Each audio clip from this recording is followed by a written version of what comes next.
Halo teman-teman, selamat pagi, nama saya Andi. Hari ini saya akan memberikan rangkuman saya tentang beberapa video yang saya tonton mengenai karma dan kehidupan kembali. Nah, karma itu merupakan niat untuk melakukan suatu hal yang direalisasikan dengan perbuatan, ucapan, atau pikiran. Nah, karma ini akan kita hasilkan jika kita melakukan suatu hal itu secara sadar. Misalnya kita melihat seekor nyamuk di tangan kita dan kita tepuk, maka itu merupakan karma. Tapi jika kita melihat contoh lain, misalnya seorang tunanetra itu secara tidak sengaja menginjak seekor nyamuk, maka itu bukan merupakan karma, karena dia tidak melakukannya dengan niat dan dia melakukannya secara tidak sengaja. Kemudian kelahiran kembali itu merupakan adanya kehidupan selanjutnya setelah kehidupan sekarang. Nah, jadi kita sebenarnya sudah mengalami kelahiran kembali secara berulang kali dan banyak kali. Karma dan kelahiran kembali ini sangat berhubungan erat. Ketika kita meninggal, maka karma-karma ini akan bekerja untuk menentukan di alam mana kita akan terlahir kembali. Nah, karma pertama yang berperan ketika kita meninggal adalah karma yang paling buruk. Misalnya kita membunuh orang tua kita, atau misalnya kita melukai sang Buddha, atau mungkin kita membunuh seorang arahat, maka karma itu yang pertama berperan atau berbuah. Nah, jika kita pernah melakukan salah satu dari hal tersebut, maka sudah dipastikan kita akan terlahir kembali di alam neraka dan di alam neraka Awiji. Nah, tapi jika kita tidak pernah melakukannya, maka karma kedua yang akan berperan, yaitu karma kebiasaan. Nah, karma kebiasaan ini ya terbentuk dari kebiasaan-kebiasaan yang kita lakukan. Misalnya kalau kita sering memancing, atau kita sering maki-maki, atau kita sering marah-marah, nah itulah karma yang akan berperan jika kita tidak pernah melakukan karma yang paling buruk itu. Nah, jika kita tidak punya karma kebiasaan, maka karma selanjutnya yang akan berperan itu adalah karma yang kita lakukan atau kita bentuk menjelang kita mati. Nah, biasanya ini karmanya dihasilkan melalui pikiran. Nah, misalnya ketika kita akan mati dan kita tiba-tiba terpikir orang yang kita benci dan kita ingin membalas dendamnya. Nah, ini kan membentuk sebuah karma yang buruk. Nah, karma itulah yang akan bekerja.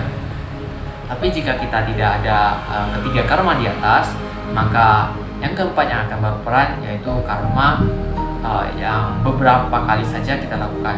Misalnya kita sesekali mencuri, nah itulah karma yang akan berperan. Atau mungkin kita sesekali berdana saja, nah itulah karma yang akan berperan. Nah, karma ini juga waktu berbuahnya itu tidak pasti. Bisa saja karma itu berbuah pada kehidupan sekarang. Nah, jadi misalnya kita menampar seseorang dan kita ditampar balik, nah itu karmanya kan langsung berbuah. Atau mungkin kita membantu seseorang dan kemudian di masa depan pada kehidupan sekarang itu, nah orang itu membantu kita. Nah, jadi kan karmanya itu berbuah pada kehidupan sekarang. Nah, tapi ada juga kemungkinan karma itu tidak berbuah pada kehidupan sekarang, tapi berbuahnya pada kehidupan selanjutnya. Misalnya, jika kita berdana, tapi nyata-nyatanya ya kita masih miskin pada kehidupan sekarang, nah mungkin saja ya karma berdana kita ini akan berbuah pada kehidupan selanjutnya. Nah, mungkin saja di kehidupan selanjutnya kita lebih berbahagia gitu. Nah, tapi ada juga kemungkinan di mana mungkin di kehidupan selanjutnya itu karmanya tidak berbuah. Nah, maka karmanya itu mungkin saja akan berbuah pada kehidupan selanjutnya. Jadi karma berbuah. Nah, karma itu berbuah tidak menentu. Bisa saja di kehidupan sekarang, atau mungkin di kehidupan selanjutnya, kehidupan kedua, atau mungkin berbuah pada kehidupan ketiga atau keempat. Nah, jadi karmanya itu tidak pasti waktu berbuahnya. Nah, tapi ada juga karma yang tidak berbuah. Nah, karma yang tidak berbuah itu terjadi ketika seseorang itu sudah mencapai tingkat arahat dan beliau sudah mencapai parinibbana.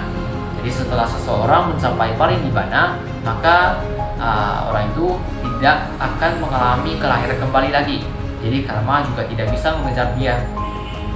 Nah, kemudian ada juga beberapa fungsi karma. Nah, fungsi karma itu ada yang memperkuat.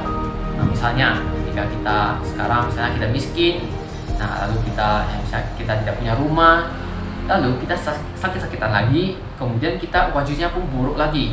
Nah, ini kan karmanya saling memperkuat. Kita udah miskin, gak ada rumah, kita sakit-sakit pula. Nah, lalu wajah kita pun gak bagus. Nah, itulah karma yang memperkuat. Nah, tapi ada juga karma yang memperlemah. Nah, jadi misalnya kondisi yang tadi kita udah miskin, gak punya rumah, kita sakit-sakitan, nah baru kita wajahnya buruk. Tapi ketika kita mencoba lotre, nah kita menang dan kita mendapat uang. Nah, uang itu kita bisa menggunakan untuk memperbaiki kondisi ekonomi kita. Nah, kita bisa pergi ke dokter. Nah, kita bisa memperbaiki wajah kita. Nah, itulah karma yang memperlemah. Tapi ada juga yang terakhir itu karma penghancur. Nah, karma penghancur itu ada yang baik, ada yang buruk. Nah, karma penghancur yang buruk itu karma yang mengakhiri hidup kita. Nah, kemudian karma penghancur yang baik itu misalnya ketika kita meditasi dan kita mencapai tingkat jana, kemudian kita meninggal pada kondisi itu. Nah, jika kita meninggal pada kondisi jana, maka kita bisa menentukan alam jana mana yang akan kita lahir kembali. Nah, itu adalah karma penghancur yang baik.